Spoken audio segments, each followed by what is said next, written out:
damnedest to make sure I can't talk tonight, aren't they? God, is Trevor Noah here? Is that what's happening? No, but I came here, I know you guys were all talking about who came from the coldest state, and I came from Dallas, Texas, which is like 35, but it's still, you know, for us in Dallas, when we're used to 110, like 35 isn't fun. But I'm glad to be in West Palm, so thanks to Charlie for bringing us somewhere warm. I appreciate it. Next year, Hawaii is, I think, that what we're working on. I think Charlie's going to pay for it, so that'll be fun. But I gotta tell you guys, I'm excited to be here and I'm excited to talk to you guys. And looking at everyone, I assume that most people in the room are conservative by nature. And I'm just wondering, and I hate to go back to this whole Daily Show bit, but I'm kind of on that ride, so I'm just gonna ride it all the way to the end.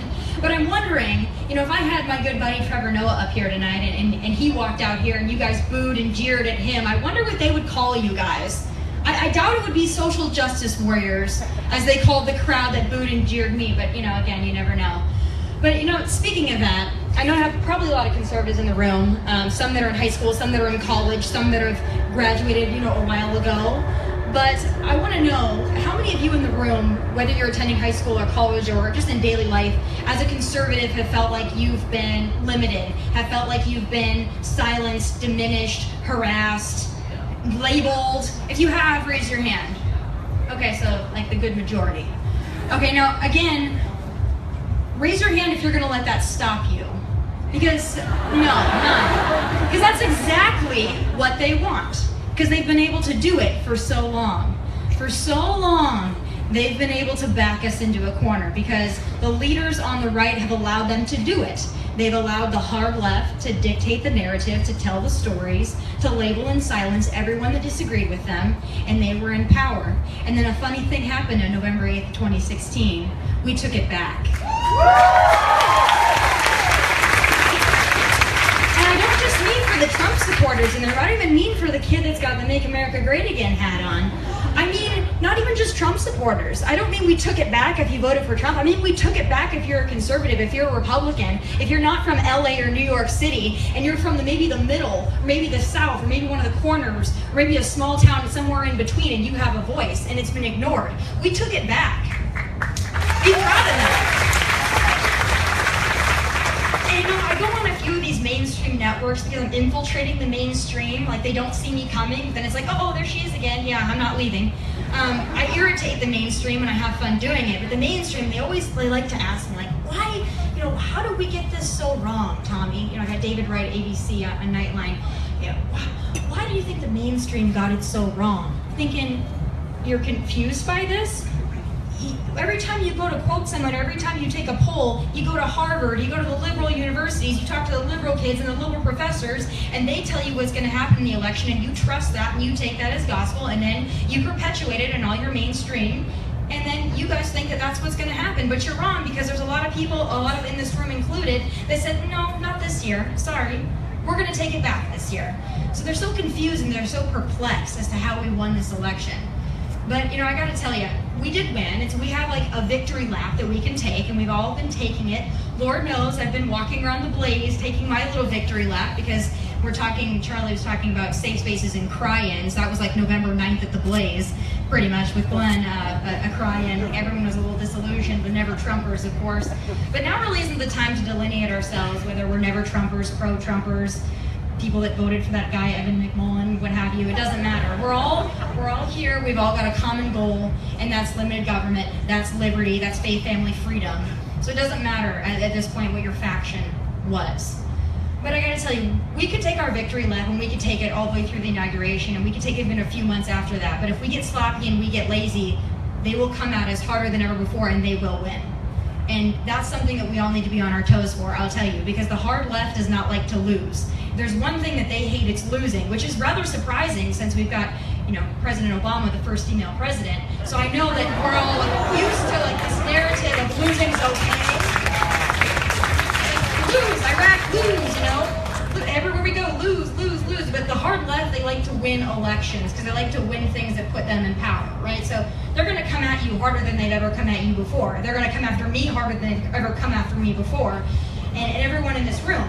And it's not going to happen on the mainstream networks. It's not going to happen on ABC, NBC, MSNBC, BET, VH1, MTV, E! News, all the rest of them, fill in the blanks, every network out there beyond Fox and a couple of independent networks like mine.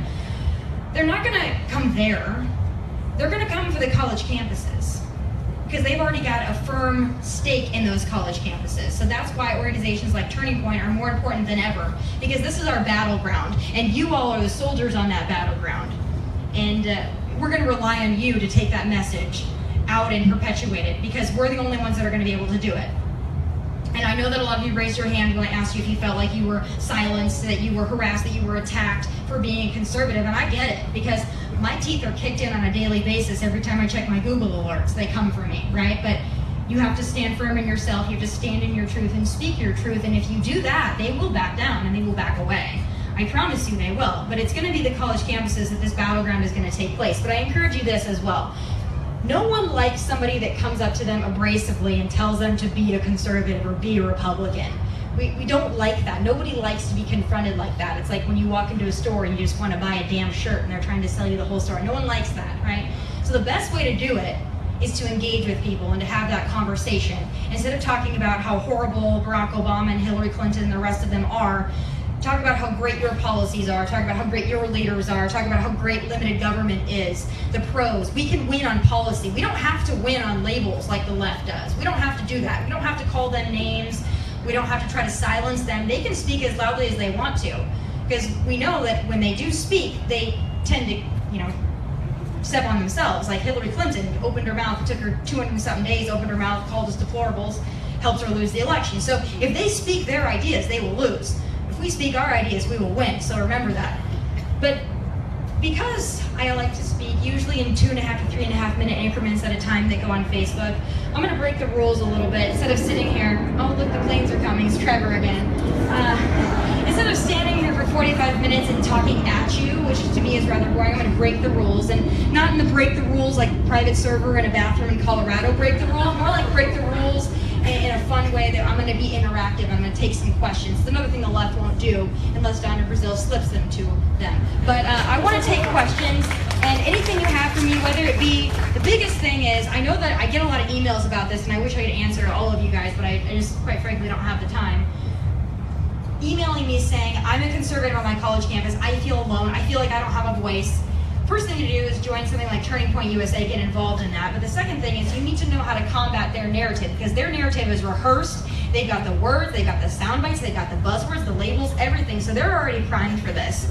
And we're learning how to do that, but we need to get better at it. And I've made a career out of getting a little bit better at it every day and with every final thought. So that's what I want to take from you guys. Questions, anything and everything, except for dating advice, because I'm not great at that. I got dumped on the phone, so that's another story. But other than dating advice, like I'm pretty good with most questions. And I know they have some microphones circulating around, so if you would, they told me I don't get to pick. They said that they get to pick, and whatever, I'll let them do it. But if you have a question, a statement, what have you, policy or whatever it may be, Trevor Noah, what he's like in person, I don't care, anything, raise your hand, and they're going to come around with microphones, and I want to take your questions and give you guys a chance to speak as well. So we got one right over here. All right. I don't see you, so you should jump around and like wave a flag or something. Hey. There you. Oh, good. Hello. So at what point does the grace period end? And from a position of conservatism, do we look at what Trump's been doing with his picks, with the carrier deal, and say this is wrong from a conservative viewpoint, and the honeymoon's over when it comes to Trump's election? I don't think there ever was a honeymoon. Now, I can tell that you're someone that's critical of Trump, and you know what? I know there's going to be some in the room, some Trump supporters that might come at you for that, but I won't, because it's okay. It's all right, because I did some final thoughts the other day as well, where I echoed some of the same sentiment. We need to hold his feet to the fire. And people say, oh, like, how dare you hold Trump's feet to the fire? How dare you be critical of Donald Trump? You supported him. You're a hypocrite. No, that's not the case. I am a Trump supporter, and I'd like to see him get reelected. I'd also like to see us have a supermajority in the midterms. So it's very important that we as conservatives and as Republicans and as free and independent thinkers do hold his feet to the fire and be critical. That's the great thing about the Republican Party, is that we are able to have differing voices. And that's the best thing we've got going right now. And that's what I like to tell a lot of my liberal friends, a lot of my Democratic friends that are terrified of Trump, that are afraid of what he's going to do. I tell them, listen, Trump has the unique ability to kind of skate the middle ground there. So you're going to have a lot of great Republicans like Speaker Paul Ryan and others that will hold his feet to the fire, that will consult with him, and we need to make sure that we're doing that. I know there are a lot of folks that are also concerned about trade. They're worried because Donald Trump's trade and his policies might differ a little bit from the traditional free market capitalistic ideas that we preach with Turning Point and that most Republicans believe in. So we need to have that conversation. We need to find a happy medium, hold his feet to the fire, be critical, but do it in a way that's not cannibalizing our own. Do it in a way that's constructive instead of just whining, because there are too many snowflakes out there already whining. So we need to do something differently. And I hope that answers your question. Got one right over here. So, I know that you've been having a lot of conversations with Noah Stanley and Charlamagne the God. Those are the most publicized ones right now. Do you feel that you were successful in these conversations, and what's your advice to conservatives trying to have these conversations with other liberals on campus and just in general? I love that question, because that's the best thing that we can do. If we're all just talking to each other, we will not learn and we will not understand. Always come from a place of understanding. People often get that wrong about me, that I don't want to understand the other side. I really do. When I talk to them, I think that you'll find this in your conversations with those that lean to the left. Their heart often is in the right place, but they are misguided in a lot of their beliefs, and they don't even know it. They really don't understand it. They've got this confused narrative, and I found that, especially speaking on race issues, because that's what I love to do. I love to engage. I think that far too often we're afraid to talk about race because we're afraid of being labeled racists. They call me a racist every day. I keep going, because we're not going to get beyond it. So when I have these conversations with Charlamagne and Trevor, and they're telling me, hey, we believe in Black Lives Matter, we believe in this, we do believe in rampant police brutality. I look at it and I sit there and I think, like, take a second. Look at police officers. They're human beings. They're not robots, they're human beings. If you think a police officer, for an average of $45,000 a year, is going to put on a badge and put on a blue uniform to go out into the inner cities to satisfy some pent-up racism, you're kidding yourself. Doesn't mean they're not bad apples in the group.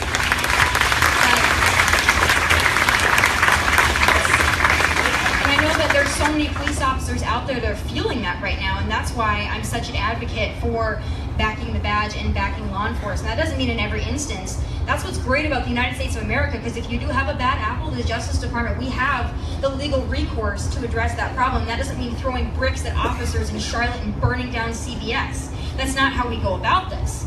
So when you bring that to those folks, and you bring that to someone like Charlamagne, or someone that grew up in a very different community than I grew up in, and they are distrustful of the police, I have to understand that that is ingrained in them, and I have to understand that that's their worldview. But then I also have to bring a human perspective to them as well, that listen, as fearful as you are of the police are fearful to go into your communities, not only because they're afraid of getting shot, but they're afraid of someone pulling out a camera phone, making you look bad and ruining your life regardless. And people don't realize that. So those are the conversations that need to be had, and I find that when you really do engage with somebody, they tend to maybe not agree with you, but they see where you're coming from. That's the thing that disappointed me the most with my appearance on The Daily Show, is when I was speaking to Trevor, and I encourage you all to watch it back. I looked at him directly in the eye the entire time, and he would not look at me. He wouldn't. He looked at his audience, he looked down, he looked at his prompter, he would not look at me. And I know why. Because if you look at someone and you engage with them like I'm doing here, you humanize them immediately. And you say, I'm a human being, you're a human being, we want what's best for this country, let's have a good discussion about it, a heated, passionate discussion, but a discussion. But the minute that you won't look at somebody, the minute that you think that you're better than somebody, or you get that self-indulgence, that self-righteousness, then you dismiss the rest of the conversation and it can't be had. So that's what I encourage you to do on your college campuses. Instead of looking at the liberals and being like, yeah, you know, they got their skinny jeans and they're scrawny and they shop at Whole Foods and pay like $15 for strawberries, like, yeah, we get it, you know, But they're humans, and they're generally pretty decent people. So engage with them, speak with them, talk with them, and open up the discourse and the dialogue, because that's the only way that they're going to understand where you're coming from.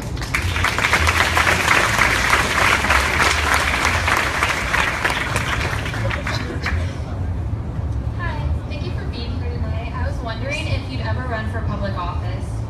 You know, they ask me that a lot, and I'm far too young, but I think they asked the same thing of Charlie, and someone said something to me that I thought was very insightful earlier as well, is running for public office, that's a great way to advance our ideas, but it's not the only way. People sometimes think that may be the only way. But we can be influencers outside of government, and I'm even going to borrow this line from one of the Turning Point donors, but everything that good that happens is usually outside of government, not within government. So for me, I also think I'm a little too controversial and I have too much of an affinity for swear words probably, but then again, Donald Trump got elected, so who knows? Maybe someday. We'll see where this goes, but thank you for the question. I hope I have your vote someday. I promise I'll clean up my language a little bit. My dad asked me the same thing. I'm looking for the microphone. Okay, I have a question. What stood out to you about Donald Trump and made you want to support him? Because a lot of the Republicans were hesitant. Right. But I've watched your show a lot, and it seemed like you were on board kind of early. So when I learned that he was going to become our nominee, I did jump on board. Now I was originally a Marco Rubio supporter.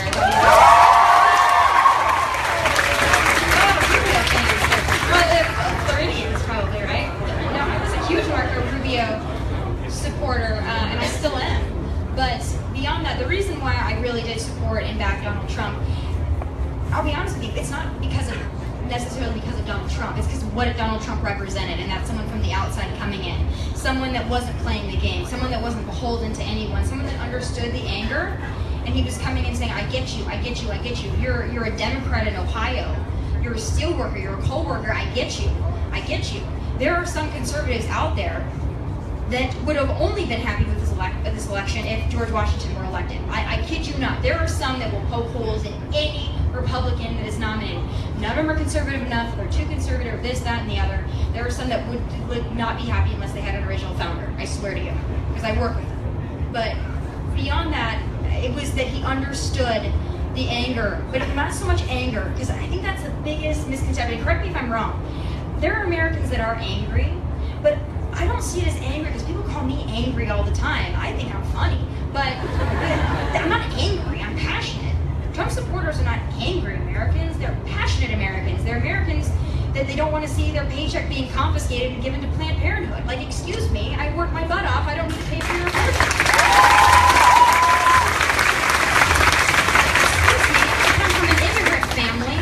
Thousands upon thousands of dollars and waited my turn in line to come into this greatest nation on the planet. And I waited in line to do so, and I saw Obama grant 5 million people a pass, and I'm not okay with that. And the other thing I love about Donald Trump is that they labeled him to death. They thought every time something was going to come out, we're going to get him now. Oh, he didn't immediately disavow David Duke, we're going to get him. The Access Hollywood tape him out. Oh, we got him now. We got him now. And he apologized when he felt like he was wrong, and when he didn't feel like he was wrong, he didn't apologize because he wasn't going to play that game. He's going to play his own game, and a lot of Americans appreciated that. He wasn't going to back into the corner. Now, I love me some Mitt Romney and some John McCain, but every time they come after them, I do believe that we lost the election in 2012 because when that 47% thing came out, instead of Mitt Romney standing in his truth and saying, listen, I said that, and here's why I said it, and I believe in what I said. I do believe that 47% of Americans are in the bag for liberal policies to get a handout, and I believe that, and I don't want that to be the case. But instead of standing in his truth, he allowed them to back into the corner and retreat. And every time we do that, we lose an election. Finally, someone refused to do that. Right or wrong, he refused to do it.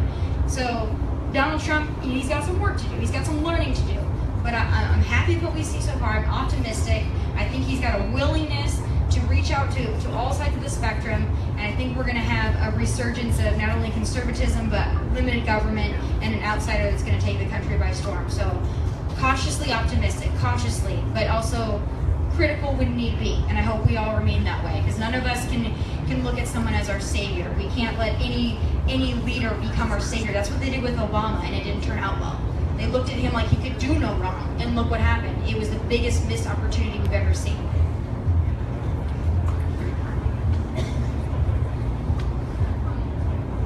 Awesome.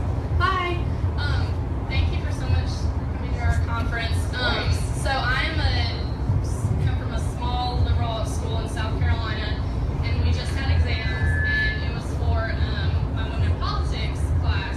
And one of the essay questions had to do with Donald Trump, actually.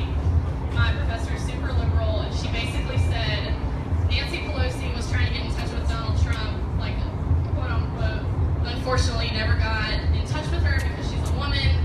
What do you think? And the question was, what would your response be as Ivanka, as the next best woman to Donald Trump? And so I just wasn't entirely sure how to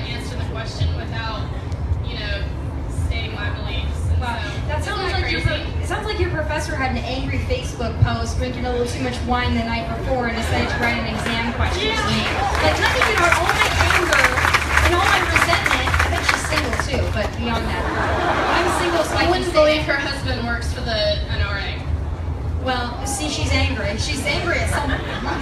There's something wrong here. Anyone that writes that kind of question is ridiculous. The fact that Donald Trump, okay, two things. The fact that Donald Trump met with freaking Al Gore, don't tell me he doesn't meet with the opposition. Okay, he met with Kanye West. All right, he meets with the opposition. That's cool. Beyond that, I don't get it. I've done final thoughts on this, and I tried to bring this to the attention of Trevor Noah and the rest of them on the Daily Show, but they conveniently edited that out and just dismissed it altogether. Why are we not giving Kellyanne Conway any ounce of credit?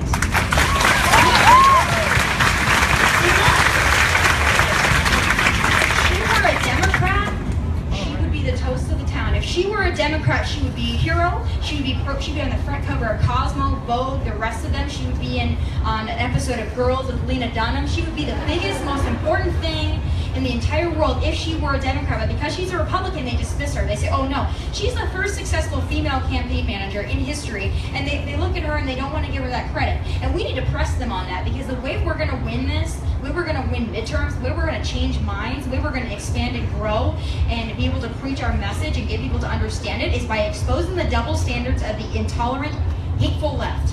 That is how we're going to do it. Ask them that question. Be like, listen, you're for female empowerment. We've got a woman, Kellyanne Conway, who's the first successful female campaign manager, one of the most sought after campaign managers in history at this point. She was able to work a miracle. Whether you're a Trump supporter or not, that was a miracle. Okay? He said, grab her by the pee, and she got him elected. Like, the woman's a miracle. She got him to rebound from that. It was a miracle. So you need to press them on you. You need to be like, okay, so you're a feminist. You need to say to Richard, like, you're a feminist. You believe in female empowerment and women being able to be free and independent thinkers, but only if they're on your side, right? And ask them that. Write it on their little exam. So, what about all these people? What about Katrina Pearson, who went to bat for Donald Trump on a daily basis against every vulture in the mainstream media? What about Ivanka? What about all the females that he surrounded himself with? How about the project managers that Trump appointed way back before he entered political office to run his projects for his construction companies and for his construction endeavors? Well before he was running for political office, because he chooses the best person for the job. Now, we run this country on meritocracy. We don't run it on quotas. We run it on who's the best person for the job, whether that person be black, white, purple, gay, straight, female, male, transgender. It doesn't matter. It's a meritocracy. And remind your professor that, because I think she's a little confused. She thinks it just has to be on the left, and they're dead wrong.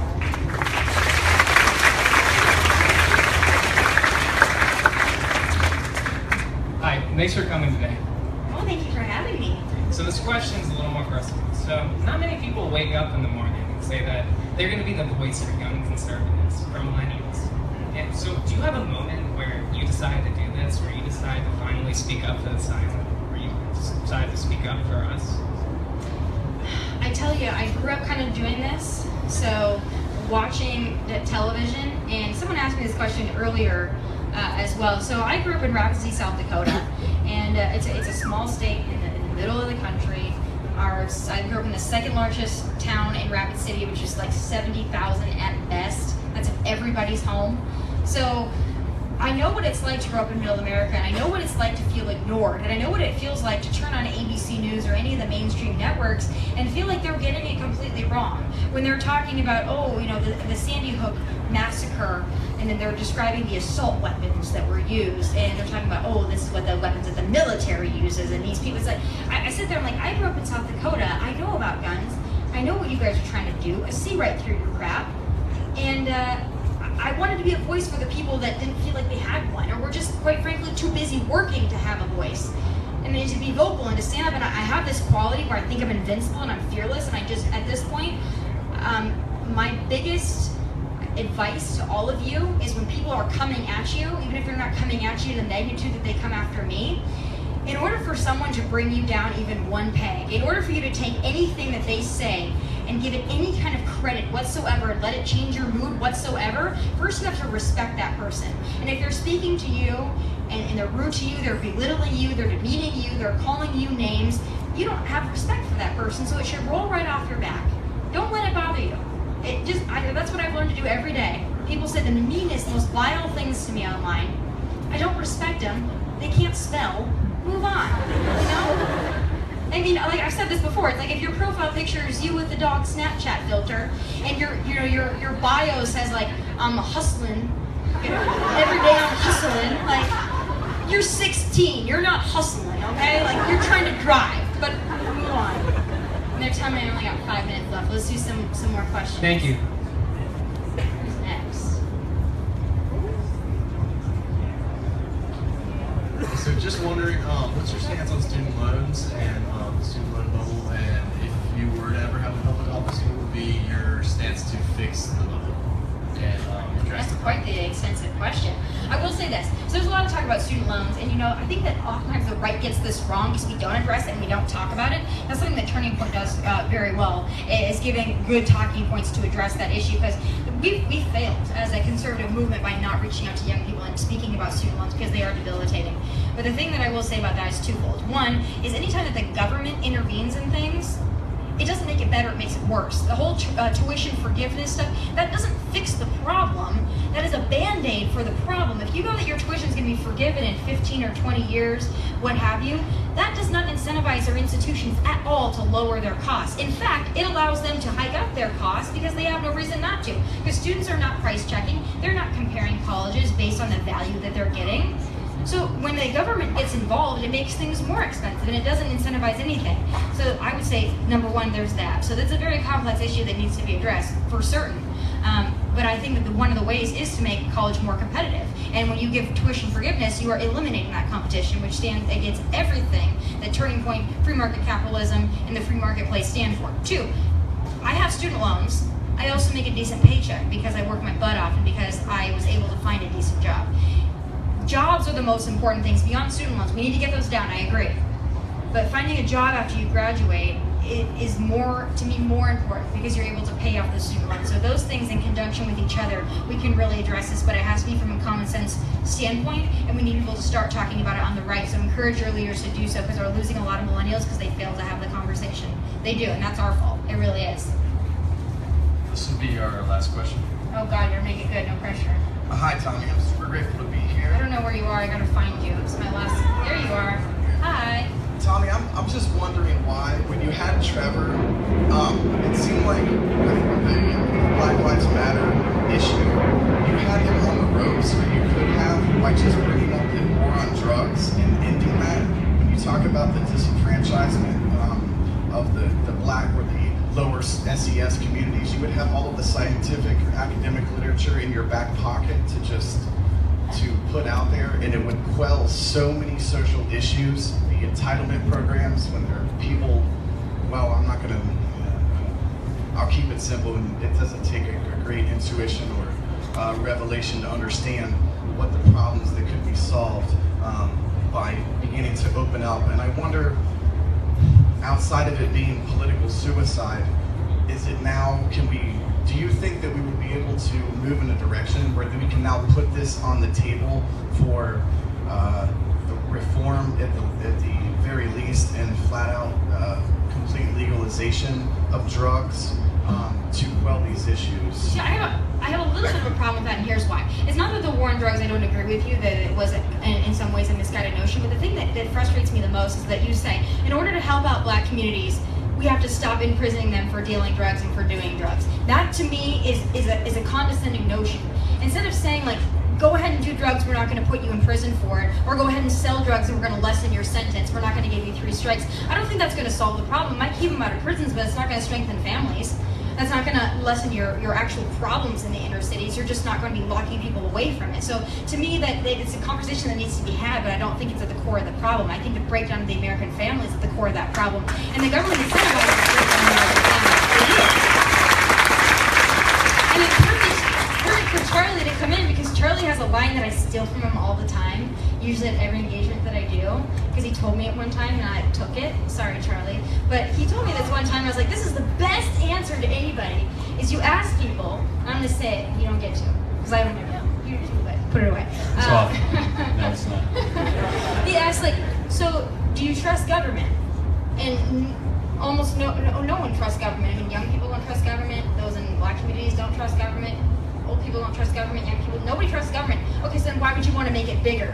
Well, if you want to make it bigger, vote for the Democrat, vote for the liberal, vote for the leftist, go hard left. But if you want to make it smaller, there's only one party for you. And we are going to do it big league, Charlie. Big league. Give it up for Tomi Lahren, everybody. That's right. So, we're going to do some questions now. I got this from an NRA conference, so Tomi, take a seat here, and we'll ask some multiple choice, some yes or no questions. We got some from Twitter, and this will be fun. Can you tell me what's happening, Charlie? Can everyone see me? Yes or no? No? I think it's on wheels, so. Well, we stand up, I guess, and do it. That's fine. Okay, that's fine. Or whatever. Now everyone can see me, I guess? Yeah. All right. So. We're like the Osmonds now. We're like going to do a dance. Just kidding. Coke or Pepsi? Hold on. It's Trevor again. There we go. It's Russia's fault, everybody. Yeah, Okay. definitely. It's the Russians. They're invading us. I'm a Coke girl. Coke. There you go. Mountains or a beach? Mountains. Okay. iPhone or Android? Okay, here's why. What's the answer? iPhone. I was so resistant to iPhones, but I will say the thing about iPhones is Wi-Fi. When you're trying to communicate with someone overseas that's serving, iPhones make it a little easier. So yes, iPhone for that reason. And we're gonna film them here, folks. All right. Favorite college football team? You can only make enemies. Only make enemies with the answer to this question. I can't go with my own school because they suck. I don't even know. I went to UNLV and they suck. I'm gonna defer that question because I love all the teams. We tried like hell to do a Facebook Live at Ohio State and Florida State. Ohio and all State? those. She said it. But no, I have a favorite football team. I have a favorite NFL team. There we go. That'll work. It was the Cowboys. Oh, there we go. There we go. That's back in the league. It's okay. It's okay. Favorite U.S. president? Okay. The likely answer would be Ronald Reagan. So most interesting, and like a big missed opportunity for me, and someone that I really actually admire if he wouldn't have hurt himself is Richard Nixon. But he harmed himself. He's very interesting to me. I like the way he did a lot of great things that were bypassed because of the issue. But How about favorite U.S. senator? that's hard. I'm sorry, it's Marco Rubio. This is a good one. Favorite vacation spot? Israel, that's not bad. That's a good one. This scares me a little bit. San Diego, California. Not bad. Favorite food? That's a hard one. Anyone that knows me knows that I like house food. Probably, I'm a nacho girl. Nachos tonight. So Twitter or Facebook? Oh, I mean, I gotta go with Facebook. Facebook kind of made me, so I gotta give it to Facebook. There you go. If you could have any job besides what you're doing now, what would it be? I can't even imagine doing anything other than what I do now, to be honest. I would love to be a real housewife of somewhere. I think that's fun. Reality television, I think that would be fun. I kind of do reality television anyway. Not bad. What is something on your bucket list that you want to do before you die? I want to wrestle an alligator. And I saw something this morning. I'm going to caution you all. I was running this morning and a few of you saw me and I ran away fast because I didn't have makeup on. I looked like hell, so I was like running from you. But I ran down here by the water and I saw like 4 little baby alligators like scurrying into the water, so heads up, mama's somewhere. So just let that be known. Do we have any actual Florida Gators here? Anyone that goes to Florida? There we go. That's some. Yeah, there we go. That's some from Florida State too. All right, the last question. There's only one right answer to this. What do you think of big government? I think it sucks. There you go. That's the right answer. Everybody, please give it up again for Tomi Lahren. Thank you, Tomi, so much. Thank you. Nick Adams, where are you? Get out here. Let's go. Great. Thank you so much, everybody. Thank you.